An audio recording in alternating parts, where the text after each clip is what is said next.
حاجة وهي أهم حاجة، وانت بتسترجعي ثقتك في نفسك، أول ما زوجك يبدأ بطريقة أو ما يبدأ يراجع نفسه ويبدأ يركز معاكي، علي الثقة دي قوي قوي قوي قوي فوق ما تتخيلي. دايما وانت بتتكلمي معاه اتكلمي وانت يعني بلغة او بطريقة توكيدية لذاتك. يعني ادي لنفسك وانت بتتكلمي كده، اتكلمي عن نفسك كده وانت في صورة مبهجة، وانت في صورة بتأكدي ان انا استحق كذا كذا، انا استاهل كذا كذا، انا مميزاتي 1 2 3 4 5 6، ويا بختك في ان انت معايا، يا هنياله يا حسن حظه بالحاجات الحلوة دي، مامتك دعيالك ان انا بين ايديك وبلبي لك 1 2 3 4. اتكلمي عن نفسك كده وانت فخورة ومعتزة بحالك قصاده. خلي بالكوا الراجل ما بينجذبش لحد بيتكلم عن نفسه بصورة سيئة، الراجل ما بينجذبش غير للست اللي واثقة من نفسها وبتتكلم عن نفسها بصورة عاملة زي الطاووس بس من غير ما تأذيه وتجرحه. خلينا بس ايه يعني كده ماشيين حلو عشان ما نخشش في ان ستات نرجسيين بقى يقولوا ده انا بربي ستات نرجسيين. لا، انا بربي ستات سوية، بربي ستات عارفة ما لها وما عليها، تربي ستات تبدأ تستعين بكل الصفات عشان تجذب الراجل جوه الدايرة بتاعتها وما تشوفش في الدنيا غير أمانها وعفافها. انت عفة لزوجك، ايوه، فتبص دايما لحلالها، ما تبصش ابدا بره الحلال.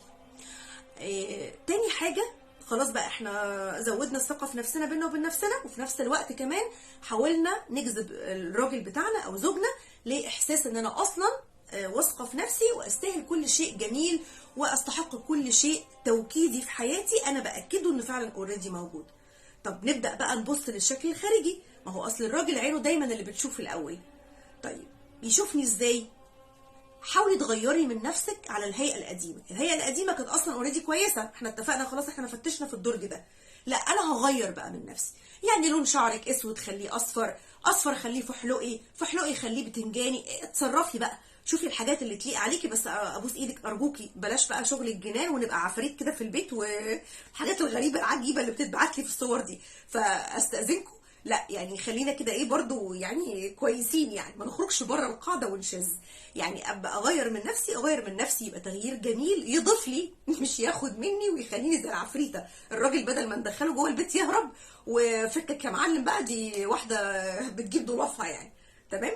فاحنا نبدا نراجع كده ونرتب الشكل الخارجي، نغير للاحسن، مع ان انت حلوه بس احنا هنغير لحاجه احسن. يعني كده بالبلدي بنجذب انتباهه وبنعرفه ان احنا ناس ستات متطوره، ستات بتغير من شكلها، بتغير من ادائها، بتستعين بكل حاجه جميله عشان تقول له انا بس اللي في السبوت، مفيش اي حد تاني غيري، غير بس النقطه بتاعتي لف حواليها. وده مش حرام ولا عيب ولا حاجه مش كويسه، لا، انت تبعلي لزوجك بكل الطرق. اتبعي كل الوسائل العاديه وغير العاديه طول ما انت جوه اطار بيتك ومقفوله عليكي بالحلال. اعملي اي شيء. شيخ شعراوي رحمه الله عليه كان دايما يقولك ان الست دي في فراش زوجها يجب ان تكون عاهره. عارفين يا جماعه معنى كلمه عاهره؟ الكلمه دي كبيره قوي، ويعني لو اتقالت على واحده بره اطار بيتها يتقطع لها رقاب زي ما بيقولوا. فتخيلوا بيقولك ايه؟ بيقولك وانت على فراش الزوجيه او انت مع زوجك، انت لكي كامل الحق تعملي اي شيء طالما ان هو مش حرام عند رب العالمين. اعملي كل شيء واي شيء في سبيل ان زوجك ده ما يشوفش في الدنيا غيرك. عايزه ايه تاني اكتر من كده؟ نشوف بقى اللي بعد كده. ايه بقى؟ بيفتح حط كده المفتاح في باب الشقه وبيفتح الباب، لقاكي بقى مغيره ومتبرفنه وشعرك واسلوبك واللغه الرقيقه الجميله، واجري كده على زوجي اخده في حضني، الحمد لله على السلامه يا حبيب قلبي، وقبله وطبطبه على الراس، الحمد لله على السلامه، البيت كان وحش قوي من غيرك، قد ايه البيت بيبقى دافي وجميل وانت موجود، كل حاجه في الدنيا ملهاش طعم غير وانت بتخش يا حبيب قلبي، وبوس ايده وملس على شعره. الحاجات الجميله بتاعت النساء اللي بتمتاز بيها النساء العفيفات، النساء اللي بتبقى كلها حنان وعطف واحتواء، اللي كلها سكن. اول ما يبدا يخش ويلاقي الطاقه دي كلها قدام وشه، متخيلين الزوج ممكن يبقى عامل ازاي؟ هيبقى عجينه لينه في ايدك. هو المفروض يخش جوه البيت على عتبه الباب دي بابتسامتك، بريحتك، بشكلك، باسلوبك وانت بتتكلمي، يرمي كل حاجه ورا ظهره ويبقى عارف ان ده السكينه، ده الامن، ده الامان، ده الملتجأ، ده المتكئ اللي يبدأ يحط كده ايده وجسمه وظهره وكل حاجة في حياته ويستند عليكي كده عشان ياخد كل حب وامان وطبطبة وسكينة وهدوء وراحة واستقرار. بلاش عبط وبلاش غباء.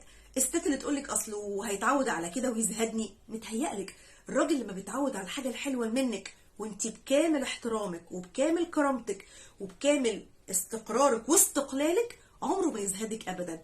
خليكي ذكية وخليكي دايما بالانسد كده متوازنة. طبعا بقى مش هوصيكوا، البيت طبعا لازم يكون في كامل هيئة النظافة، يعني ما تخشيش تعملي ده كله وفي الاخر يخش يلاقي البيت متبعتر والعيال مش نضاف ومفيش اكل وتقول له اصل انا يا حبيبي قعدت الاربع خمس ست سبع ساعات ال10 ساعات دول بكوي في شعري وبحط ميك اب وبتبرفن ومش عارفه بسال في جروب ايه عشان اجيب لبس جديد وكنت بختار قميص منين ودخلت على اللانجري. لا طبعا ده اسمه عبط.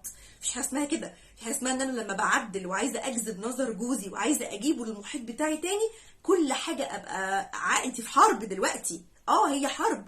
انت بتحاربي عشان خاطر جوزك تاني ترجعي للمغناطيس اللي كان شده ليكي قبل كده. فكل حاجه حواليه من عين لسمع لتلامس لشم، كل حواسته كلها انت لازم تعملي عليها نوع من الجذب، تجذبيه تاني من اول وجديد. فيخش يلاقي بيتك متعطر نظيف، ولادك لو انت عندك ولاد يبقوا في كامل الهيئه ويستقبلوا باباهم وعوديهم انه بابي بيحط المفتاح في الباب جري لازم نروح نبوس ايد بابا والحمد لله على السلامه يا حبيبي وحشتنا كتير كتير كتير، ويبدا يحس ان ده الجو الدفى، الجو العيله ده اللي يبقى مستني يتحمل كل الضغوط الخارجيه من عليه عشان يبدا يلاقي كل حاجه حلوه. طيب واحده ممكن تقولي يا ساره بشتغل، لما بيجي من الشغل انا مش موجوده. وماله حبيبه قلبي، انت مش عارفه ميعاده؟ لو هو موظف وبيجي في البيت ايه المشكله؟ قبل ما تخرجي من البيت الزقي ورقه لذيذه لذيذه ظريفه كده وحطيها قصاده مثلا على الكونسول قصاد الباب او على دخله الباب او حتى على المرايه وهو بيحط مفاتيحه وتفر. كل واحده عارفه نظام وروتين البيت عندها عامل ازاي. وابدا احط الورقه دي واقول له شرفت البيت نورت البيت يا سيدي وقلبي وحياتي وروحي وكلام حلو من الجميل ده اللي حتى لما يقراه يبدا يسترجع كده ويبدا يستشهد كده صورتك وكلامك الحلو اللي انت كاتباه ويبدا مشتاق لزوجتي لما تيجي في المكان جوه البيت هتستقبلني ازاي وابقى مشتاق لها كده وعايزه اسمع الكلام الحلو ده وداني مش هقراه بس. خليكوا ذكيات كده.